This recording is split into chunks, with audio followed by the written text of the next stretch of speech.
काल राज्यसभेमध्ये ज्या पद्धतीनं डॉक्टर बाबासाहेब आंबेडकरांचं नाव घेतलं गेलं आणि त्या ठिकाणी असं म्हटलं गेलं कि आजकल डॉक्टर बाबासाहेब आंबेडकर जी का नाम लेना एक फैशन बन गया। अगर लोग उनको भगवान जैसे मानते हैं तो इसके बारे में विचार होना चाहिए।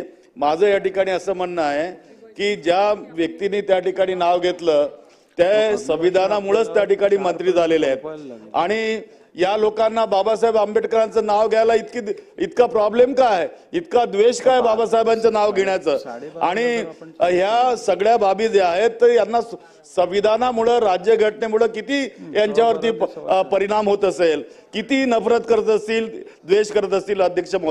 अध्यक्ष महोदय हा केवळ बाबासाहेब आंबेडकरांचा अपमान नाही तर अख्ख्या देशाचा अपमान आहे, संविधानाला मानणारे सगळ्या समाजाचा या ठिकाणी अपमान आहे, दलित समाजाचा अपमान आहे। हे खरं आहे की डॉक्टर बाबासाहेब आंबेडकर यांच्यासाठी संविधान निर्माते असतील पण आमच्यासाठी एक मार्गदाता, एक भाग्यविधाता, आमच्यासाठी ईश्वर सुद्धा ते आहेत आणि परमेश्वर सुद्धा आहेत। त्यामुळे असा अपमान आम्ही या ठिकाणी सहन करू शकत नाही। अध्यक्ष महोदय, सदर औचित्याच्या मुद्द्यावर सदस्यांना त्यांचं मत मांडण्याचा आणि विषय मांडण्याचा नाही त्यांनी औचित्य मांडलं नाही, तुम्ही काहीतरी पॉइंट ऑफ इन्फॉर्मेशन म्हणून इन्फॉर्मेशनचा पण अधिकार आहे। पण अध्यक्ष महोदय आपल्याला ठरवायला लागेल ना, राज्यसभेच्या प्रोसिडिंग्सवर इथे चर्चा करणार का? अध्यक्ष महोदय आपल्याला ठरवायला लागेल ना, आपण या विषयावर आम्हाला मार्गदर्शन करा।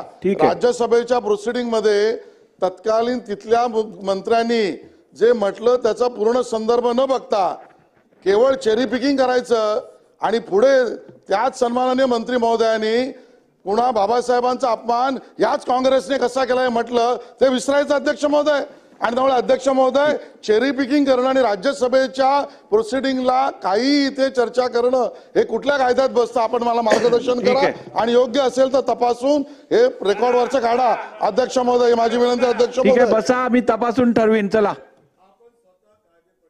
अध्यक्ष महोदय, हे सभागृह संविधानाने बनलेलं सभागृह आहे आणि या सभागृहामध्ये संविधानावर जे काही म्हटलं जात असेल किंवा संविधान निर्मात्यावर जर बोललं जात असेल तर ते म्हणणं या ठिकाणी मांडण्याचा आम्हाला संपूर्ण अधिकार आहे। या देशाला जर संविधान कोणी दिलं तर काँग्रेस पक्षाने दिलंय, तुम्ही दिलेल्या माहितीची मी नोंद घेतलेली आहे, तपासून त्यावर निर्णय घेतला जाईल।